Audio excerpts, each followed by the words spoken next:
Hello বন্ধুরা, জাপানিদের ব্যতিক্রমী ও উন্নত প্রযুক্তির কথা আমরা অনেকেই জানি। বাস্তবে জাপানে এমন প্রযুক্তি ব্যবহৃত হয় যা কিনা বহু মানুষ ভাবতেও পারবে না। আর এজন্য জাপান আমাদের দেশ থেকে 50 বছর এগিয়ে। জাপান কেন আমাদের দেশ থেকে 50 বছর এগিয়ে এবং তাদের ব্যবহৃত জিনিসগুলো কতটা উন্নত তা থাকছে আজকের ভিডিওতে।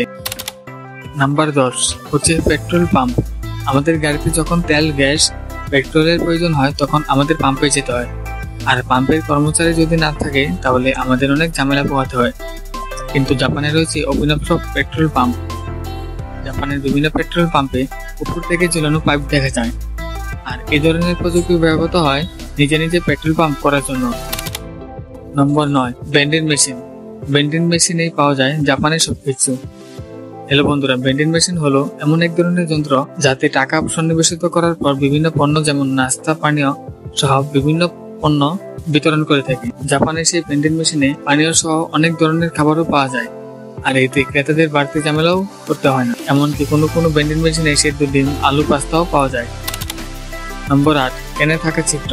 অনেকের কাছে প্রশ্ন থাকতে পারে, ক্যানের উপরে এই ছিদ্রগুলো কেন থাকে? আসলে এই ছিদ্রটি দেওয়া হয় অন্ধদের সুবিধার জন্য। অন্ধরা যেন বুঝতে পারে যে তারা কোন ক্যানটি কিনছে। এতে পানীয় চিনে নিতে সুবিধা হয় অন্ধদের। নম্বর 7 মাল্টিফাংশনাল টয়লেট। জাপানে মাল্টিফাংশনাল টয়লেট দেখা যায় অনেক স্থানে। ব্যবহৃত টয়লেটগুলো সাধারণত শুধু তাদের মূল কাজই নয়, আরো বহু কাজের উপযোগী করে তৈরি করা হয়।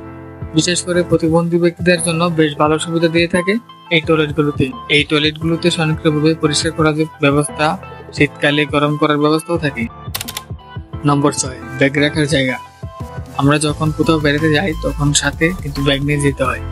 আর চেয়ারে বসলে হাতে ব্যাগ রাখলে অথবা বিভিন্ন চেয়ারে বসার সময় ব্যাগ রাখতে অসুবিধার সম্মুখীন হতে হয়। জাপানিরা বহুদিন আগে এই সমস্যার সমাধান করেছে। জাপানিদের রয়েছে ব্যাগ রাখার জায়গা সহ চেয়ারের এক পাশে ব্যাগ রাখার জন্য একটি খাঁজের ব্যবস্থা করা হয়েছে। আর এটি করেছে জাপানিরা।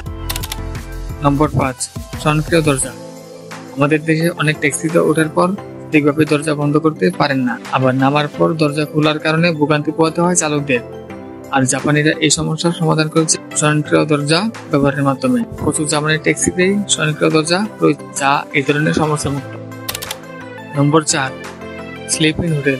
জাপানে রয়েছে এমন কিছু হোটেল যেখানে শুধু মানুষ ঘুমানোর জন্য যায়। আপনার বাড়িতে যদি ঘুমানোর জায়গা না থাকে তাহলে জাপানে এই হোটেলগুলোতে আপনি আসতে পারেন। নম্বর 3 মিউজিক রুট। গাড়ি নিয়ে দূরে কোথাও বেড়াতে গেলে আমরা গাড়িতে সঙ্গীত শুনতে যাই, কিন্তু জাপানে রয়েছে সঙ্গীতের সড়ক। জাপানের বিভিন্ন সড়কে সঙ্গীতের সুর শোনা যায়। এছাড়া রয়েছে সঙ্গীতের বিভিন্ন চিহ্নের ব্যবহার। দীর্ঘ যাত্রায় এই ধরনের রাস্তা খুবই আরামদায়ক হয়ে থাকে।